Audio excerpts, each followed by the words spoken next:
Mon impeccabilité me protège de tout ce qui est nuisible. Leçon 337.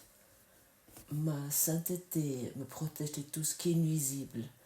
L'amour que je suis me protège de tout ce qui est nuisible.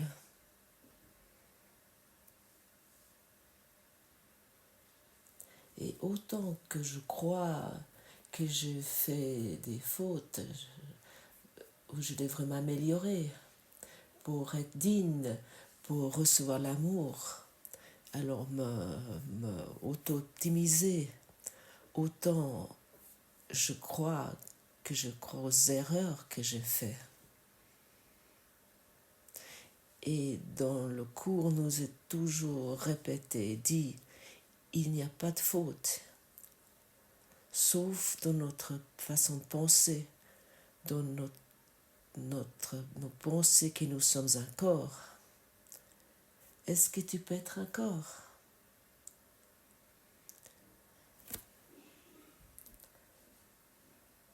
Celui qui se réfère aux effets du corps va défendre ce corps et trouver des arguments. Lorsque tu te coupes, tu saignes. Lorsque tu es blessé, tu es triste.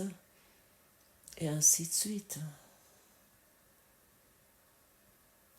C'est intéressant pour ceux-ci qui veulent continuer à rêver. La vie est un rêve. Où tu es maintenant, ce que tu rêves, ce que tu expérimentes est exactement ce que tu veux expérimenter. Dans un rêve, rien ne peut se passer sans toi. Dans un rêve, tout paraît comme tu le veux le voir et tu veux l'avoir.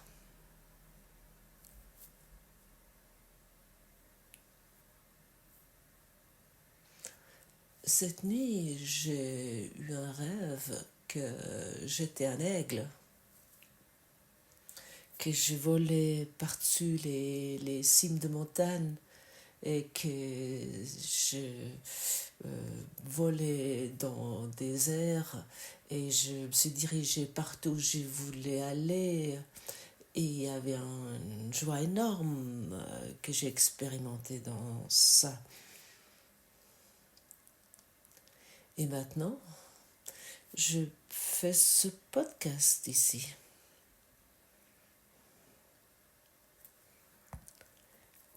Je crois que je suis réveillée. Mais peut-être c'est l'aigle qui rêve maintenant d'être Gottfried, qui fait un podcast dans son appartement. Et expérimente quelque chose que l'aigle ne peut pas expérimenter soi-même. Comment il serait et quelle libération se trouve là-dedans si l'aigle me rêve, il rêve ce monde, ou peut-être c'est dans l'autre sens, peut-être je rêve l'aigle. Trouve ceci pour toi, découvre ça pour toi, découvre pour toi ce que ça signifie vivre. L'idée Gottfried, ou ton idée avec ta personnalité, ton nom, n'est pas vraie. Elle est pleine de fautes. Et tu es menacé de beaucoup de choses, certainement de la mort. Tu crois peut-être que ça va encore prendre un certain temps, mais tu crois que c'est plus proche que tu peux t'imaginer. Dans un rêve, tout peut se passer immédiatement. Autant que nous mettons dans la façon horizontale et nous pensons qu'il y a un passé et un avenir qui doit venir comme le passé, nous sommes totalement incertains. Personne ne nous sait s'il va pouvoir prendre la respiration aussi, il peut continuer à inspirer, expirer. Nous nous convainquons que c'est ainsi.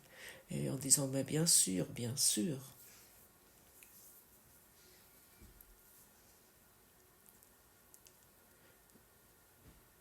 Nous pensons de pouvoir cacher derrière une soi-disant sécurité, mais en fait, nous avons tous peur. Et là où il y a la peur, nous allons évidemment être blessés. Nous sommes obligés d'attendre quelque chose d'imprévisible. Je pense que tu connais ceci. Quelque chose d'imprévisible qui peut te blesser, qui peut te rendre furieux. Ça peut arriver à chaque instant dans ton rêve qui est plein d'erreurs parce qu'il était fait par la peur.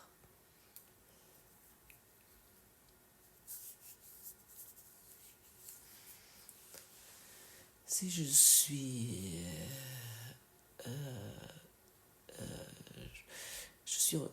rêvé, j'aimerais que trouver le rêveur, mais je crois je vis en dehors de moi. Autant que j'aimerais encore changer quelque chose dans ce monde pour que je vais mieux. Et le cours en miracle nous invite de trouver le rêveur.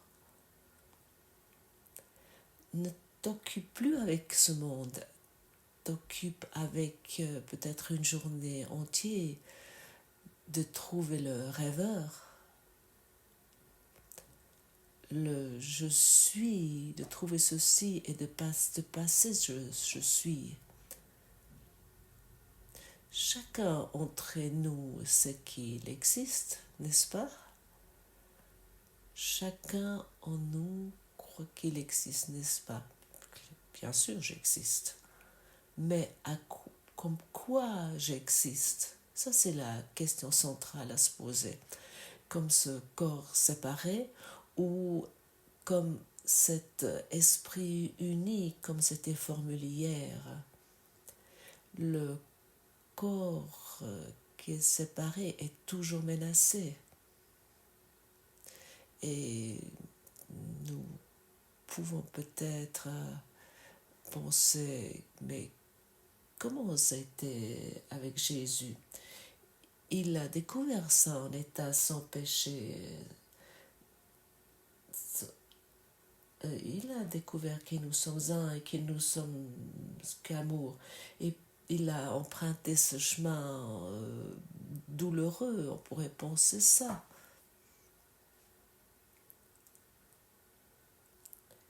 Et celui-là qui expérimente pour soi qu'il n'est pas un corps, il ne peut pas expérimenter des douleurs. Il n'est que amour. Le corps est uniquement une expression.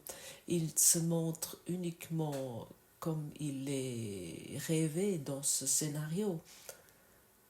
Et Jésus est une preuve pour nous qu'il était uniquement l'amour et que la crucifixion n'est pas la crucifixion. Les gens ils regardent sa crucifixion en disant mais comme il a souffert, qu'il est mort pour nos péchés, mais quelle bêtise.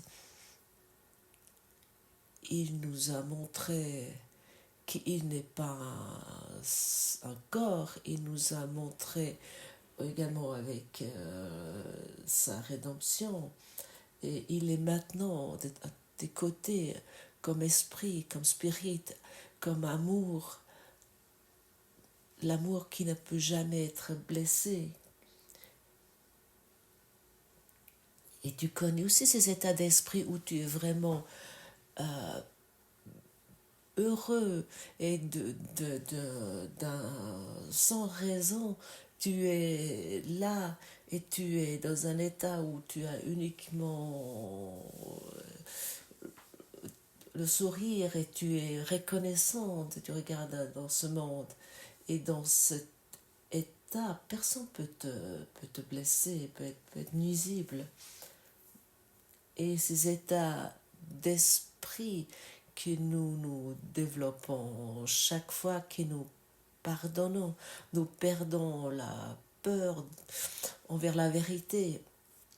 Et chaque fois que nous acceptons la correction d'esprit, nous perdons la peur envers l'amour. L'amour qui te donne tout et qui ne t'enlève rien. Cet amour que tu es.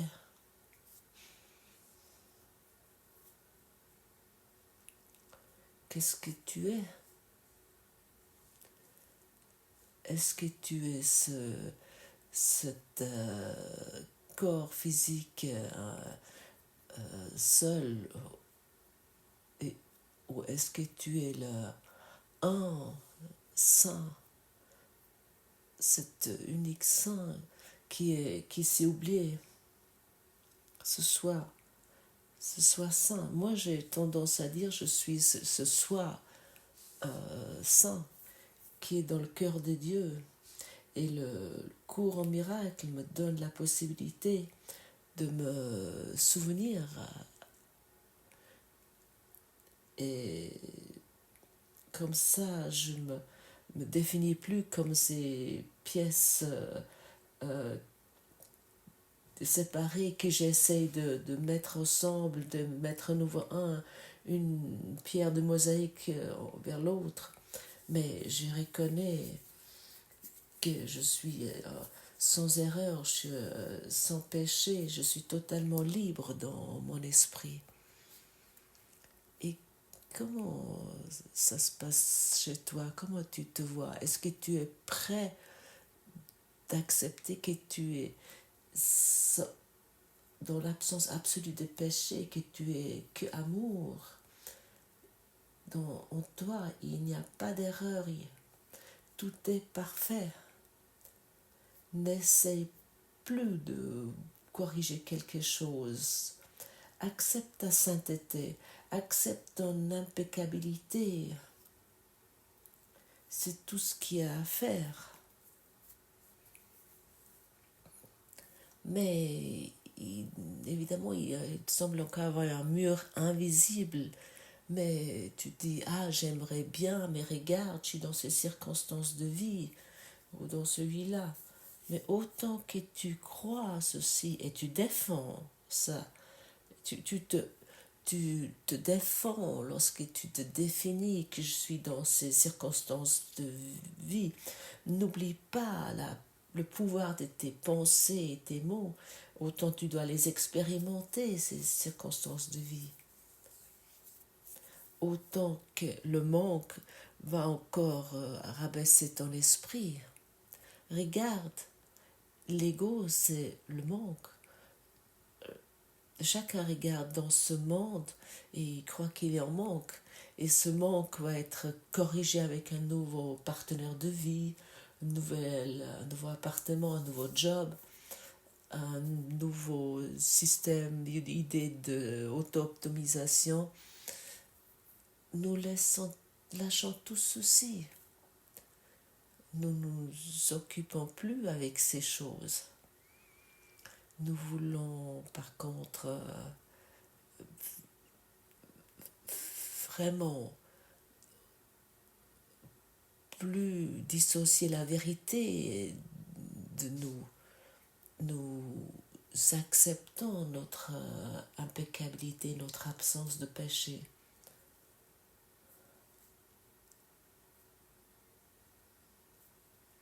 Et j'aimerais te poser une question. Quel sentiment ça te procure d'être sans erreur, sans faute? Juste pour 2 à 5 secondes, ne voulons pas exagérer le bonheur. Quel sentiment ça te procure d'être sans erreur, totalement sans faute?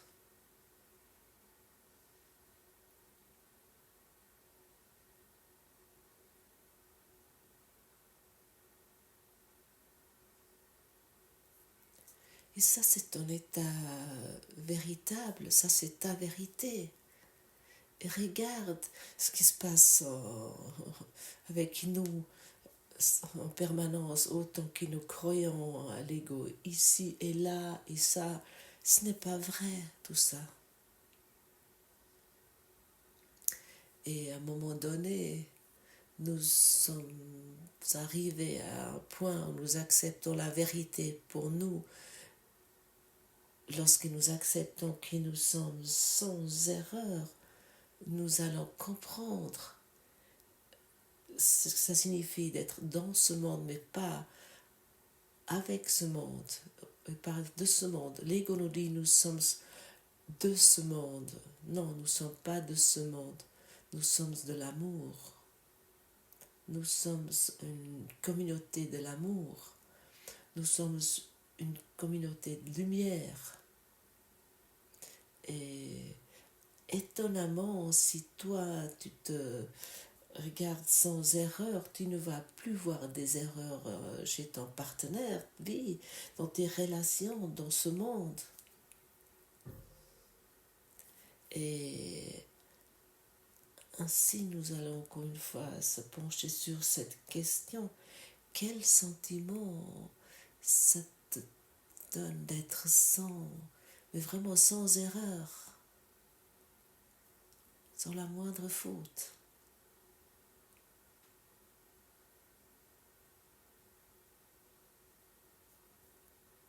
Dans ce moment, tu guéris, tu as accepté l'amour.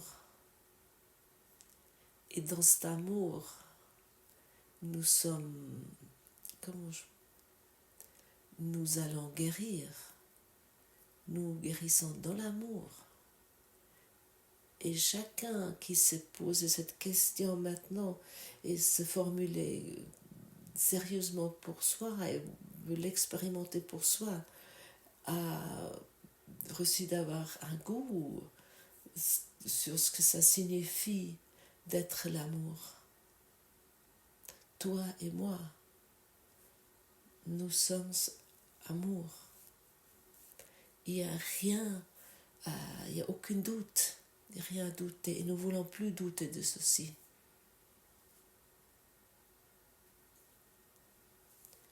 Car tous nos doutes nous ont uniquement amené de croire d'être un être physique séparé, perdu.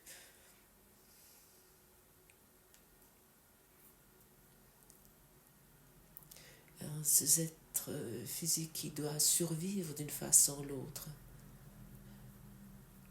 Tu es inclus dans le plan de vie de Dieu, tu n'as pas besoin de te battre, tu n'as pas besoin de battre pour quelque chose, de chercher quelque chose et croire, de trouver quelque chose de particulier. Arrête-toi et te pose toujours la question, quel sentiment c'est d'être sans aucune erreur, sans aucune faute? L'ego n'aime pas cette question, parce que l'ego est dépendant que nous croyons à nos erreurs que nous portons soi-disant en nous.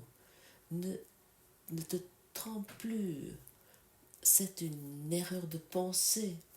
Suis cette idée et laisse-toi de plus en plus tomber dans cet état d'esprit où tu reconnais de plus en plus qu'il n'y a pas d'erreur en toi, il n'y a que l'amour. Si tu ne trouves plus d'erreur en toi, tu ne vas plus voir des erreurs à l'extérieur dans le monde. Et à ce moment-là, tu es totalement détaché de ces choses qui se passent ici. Mais tu es quand même actif et serviable et utile, mais d'une façon qui n'était pas, tu n'avais pas de possibilité, tu n'avais pas d'accès avant. Lorsque tu es uniquement dans l'amour avec ton partenaire de vie, des enfants, des parents, il n'y a plus d'erreurs, il n'y a plus de fautes, il n'y a plus d'idées de jugement qu'ils auraient dû faire autrement. dans ce moment où nous voyons totalement sans erreur et sans faute et sans péché, la dualité disparaît et la vérité peut éclore, peut fleurir. L'unité, et nous pouvons regarder avec l'œil, la vision de Dieu, l'œil unique qui veut qu'une chose, de bénir et d'amener la lumière où avant était l'obscurité. Et je suis d'avis que ces mots te touchent, et je suis profondément convaincue que ces mots ont éveillé quelque chose en toi, de quelque chose que tu as cherché. Donc n'ignore pas ces mots, mais explore ton esprit sans faute, explore ta véritable nature, ta véritable comme je suis en Dieu. Explore ceci, laisse tomber ces idées superficielles qui devraient être comment et quoi. Ils ne sont pas frères. C'est uniquement une erreur.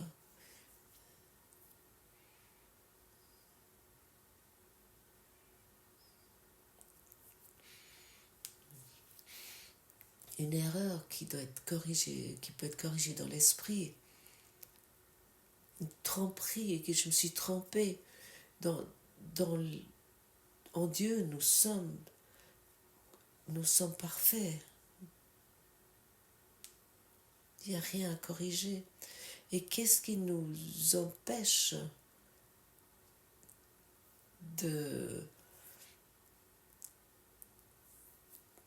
d'expérimenter cette lumière, de reconnaître cette lumière de Dieu? Qu'une chose, l'idée totalement fou que quelque chose est faux en nous. Et bien sûr quelque chose dans le monde, et que nous sommes fautifs, et le monde aussi qui nous a fait tellement d'erreurs, et ainsi le monde entier. Ça sont nos projections qui veulent être guéries, qui veulent être corrigées. Reprends-les aujourd'hui, tes projections. Tu sais comment ça fonctionne. Explore ton esprit dans l'impeccabilité, et tu vas te trouver dans un état où rien peut te blesser, que l'identification avec le corps va se dissoudre. Tu n'es pas un corps, tu es libre. Ne cherche plus des preuves que tu es un corps parce que tu penses savoir ce qui se passe ici. Lorsque tu penses savoir pourquoi un problème est arrivé, tu ne sais pas. Nous étions déjà souvent à ce point, et ça veut toujours être encore formulé. Tu ne peux pas le savoir. Tu ne sais rien pourquoi quelque chose se passe. Et pour cette raison, on ne cherche plus des raisons, des causes. Ne dissocie plus l'amour, ne te bats plus contre l'amour. Et encore une fois, souviens-toi, lorsque tu as l'avis que tu crois savoir pourquoi ton partenaire de vie ou quelqu'un dans le monde fait quelque chose, tu te bats contre la vérité, tu te bats contre l'amour. Et chaque fois, lorsque tu regardes avec ton esprit paisible sur ton époux, ta épouse, ou sur le monde, tu te retrouves avec lui dans le cœur de Dieu. Soit la dualité, soit l'unité. Ça, c'est le choix que nous avons. Dans le monde, nous n'avons pas de choix. Ce qui doit venir vers nous ou pas. Dans le monde, nous n'avons pas le choix de si nous avons une voiture verte ou orange. Nous n'avons pas ce choix. Ou si nous avons une bicyclette ou nous allons à pied. Nous n'avons pas ce choix. Nous n'avons qu'un choix. Comme en tant que rêve, nous n'avons pas de choix lorsque nous rêvons. Non, l'ego nous dit nous avons le choix. Non, nous n'avons pas. Le scénario est écrit. Mais nous avons le choix. Comment, si nous voulons boire ou expérimenter notre scénario avec l'impeccabilité, avec l'absence de péché, et nous allons être guidés par l'esprit paisible, ou avec notre esprit séparé, qui n'aimerait rien d'autre que de rendre réel des conflits, encore et toujours, pour continuer d'être dans un état non paisible. Commence à sentir ceci, tout est parfait, tout est parfaitement orchestré pour toi. Accepte ceci et ne te bats plus contre ça. Les anges de Dieu sont autour de toi, accepte leur aide. Ils veillent sur toi, les anges de Dieu, pour que tu n'aies plus besoin d'avoir ce sentiment, toi qui es totalement fou d'être seul et que tu dois te battre pour que tu sois un peu heureux. Et que parfois des idées très particulières. Tout est parfait pour toi, tout est organisé parfaitement pour toi. Tu dois uniquement encore dire oui. Merci pour ton écoute, merci pour ta présence. Et regarde tout ce qui peut changer lorsque nous écoutons la vérité.